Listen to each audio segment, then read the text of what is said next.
جس طریقے سے انسان کا جسم تھکتا ہے، ذہنی طور پہ جسمانی طور پہ تھک جاتا ہے، بالکل اسی طریقے سے انسان کا دل بھی تھک جاتا ہے، دل بھی پریشانیوں کے اندر گر جاتا ہے۔ بہت سی کامن وجوہات جن کی وجہ سے دل بہت تھک جاتا ہے وہ تب ہے جب انسان اپنے فیوچر کے بارے میں بہت زیادہ سوچتا ہے۔ فیئر آف فیوچر جو ہے وہ انسان کو اکثر تھکا دیتا ہے، یا انسان کا دل اس لیے بھی پریشان ہو جاتا ہے کہ انسان جو اللہ نے اس کو دیا ہوتا ہے اس میں وہ مطمئن نہیں ہوتا۔ اور تیسری وجہ جس کی وجہ سے انسان کا دل جو تھک جاتا ہے وہ گریف ہے، غم ہے، اور اسی طریقے سے ڈیزائرز ہیں، شہوات ہیں۔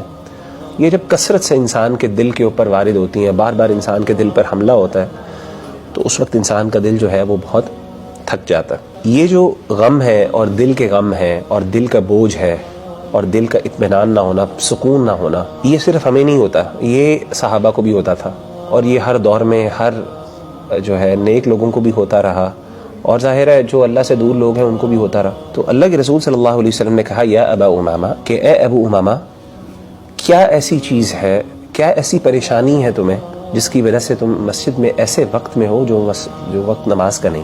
تو سیدنا ابو امامہ نے کہا کہ یا رسول اللہ صلی اللہ علیہ وسلم، یعنی مال کی پریشانی اور اس کی وجہ سے پھر غم، مطلب زندگی بہت مشکل ہو گئی، ٹف ہو گئی ہے، اور اس پریشانی کی وجہ سے، اس کیفیت کی وجہ سے میں یہاں پہ مسجد میں آ گیا۔ آپ امیجن کریں کہ صحابہ جو تھے جب ان کو پریشانی ہوتی، مشکلات ہوتی اور وہ اس طرح کے غم بوجھل ہوتا تو وہ کدھر رخ کرتے؟ مسجد میں رخ کرتے۔ تو آپ نے کہا کیا میں تمہیں کوئی ایسی بات نہ سکھا دوں یا ایسے کلمات نہ سکھا دوں کہ اگر وہ تم کلمات کہو یا وہ دعا کے کلمات تم اللہ کے سامنے گڑ گڑا کے پیش کرو تو اللہ تمہارے غموں کو تم سے دور کر دے، تمہاری پریشانیوں کو، تمہاری انزائٹی کو تم سے دور کر دے۔ ہموم کہتے ہیں پریشانی کو۔ وقضا عنک دینک، اور تمہارا جو قرضہ ہے وہ تم سے اللہ تعالیٰ دور کر دے، یعنی وہ تمہارا ادا کر دے۔ تو انہوں نے کہا بلا یا رسول اللہ، کیوں نہیں اللہ کے رسول، میں تو اسی غم اور اسی پریشانی میں یہاں پہ موجود ہوں۔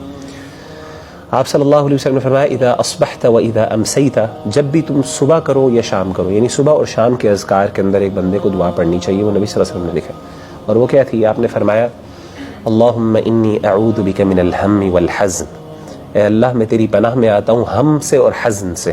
ہم کہتے ہیں انزائٹی سے، اور حزن کہتے ہیں غم یعنی گریف سے۔ وَأَعُوذُ بِكَ مِنَ الْعَجْزِ وَالْكَسْلِ، عاجزی جو ہوتی ہے وہ بندے کی حوصلے کی کمی اور اس میں نقص کا نام ہے، ہمت نہیں ہے انسان کے اندر، جذب یعنی مطلب انسان کو جسمانی قوت ہے، طاقت ہے، لیکن نا وہ ایک چاہت، وہ پیشن اور وہ جو انرجی ہے نا جو آپ کو چاہیے کوئی کام کرنے کے لیے، کوئی اپنا گول اچیو کرنے کے لیے، وہ نہیں ہے آپ کے اندر، تو عجز اسے کہتے ہیں۔ والکسل، کسل کہتے ہیں کاہلی، سستی کو۔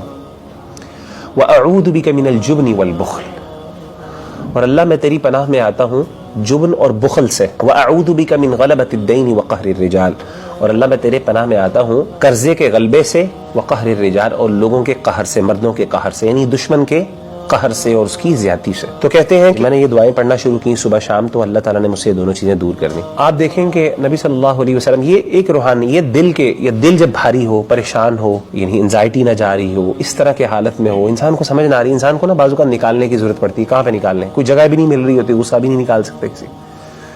تو یہ ایک وینٹنگ کا طریقہ جو ہمارے دین نے ہمیں سکھایا وہ نماز کی صورت میں تھا۔